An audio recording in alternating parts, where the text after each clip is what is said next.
Epstein files బయటపెట్టిన దారుణాలు గతంలో ఎప్పుడూ వినలేదు, భవిష్యత్తులో ఇక వినకూడదు కూడా అనేంత ఘోరంగా ఉన్నాయి. మనుషులు ఇలా కూడా ఉంటారా? పిల్లల పట్ల, మహిళల పట్ల ఇలా కూడా వ్యవహరిస్తారా అనే అనుమానాలు మనలో కలిగించాయి. దుఃఖం, కోపం, కసి అన్నీ కలగలిసి మనలాంటి వాళ్లను కుదిపేశాయి.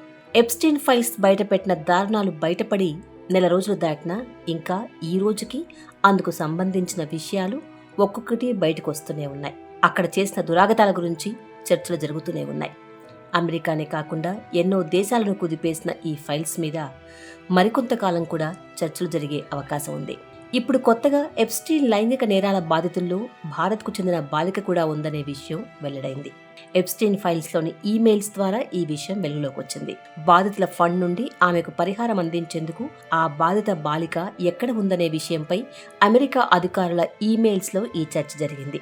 భారత్లో ఉన్న వ్యక్తి అడ్రస్ సమాచారం ఇస్తే అక్కడి రాయబార కార్యాలయంలోని టీంతో కోఆర్డినేషన్ చేసుకుంటామని ఆ ఈమెయిల్ సారాంశం. ఈ బాధిత మహిళ ఆచూకీ కోసం భారతీయ రాయబార కార్యాలయంతో సంప్రదింపులు చేయడంపై కూడా అధికారులు మాట్లాడుకున్నారు. అయితే ఈమెయిల్ పంపిన, రిసీవ్ చేసుకున్న వారి పేర్లను ఫైల్స్లో అస్పష్టంగా ఉంచారు. ఇప్పటి వరకు ఎప్స్టీన్ ఫైల్స్లో అనేక దేశాధినేతల పేర్లతో పాటు మన దేశంలోని పెద్దల పేర్లు కూడా వినిపిస్తూ వచ్చాయి.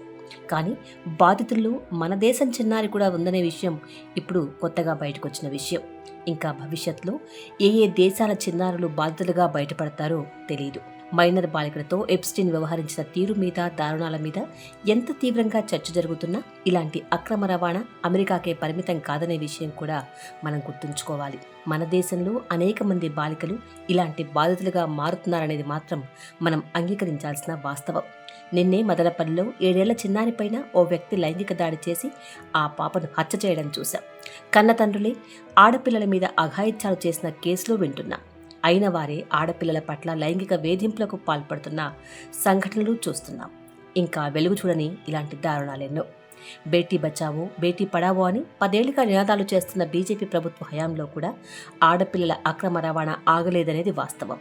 ట్రాన్స్పరెన్సీ ఇంటర్నేషనల్ నివేదిక ప్రకారం మన దేశం అవినీతిలో 182 దేశాల్లో 91వ స్థానంలో ఉంది.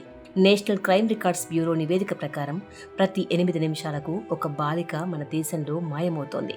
భారతదేశంలో సెక్స్ వ్యాపారం, పిల్లల అక్రమ రవాణా ఏ స్థాయిలో ఉందో లెక్కలు చూస్తే అర్థమవుతోంది. అక్రమ రవాణాకు గురవుతున్న వారిలో 50 నుండి 55% చిన్నపిల్లలే. అమెరికాలో ఎప్స్టీన్ ఒక్కడే బయటపడ్డాడు.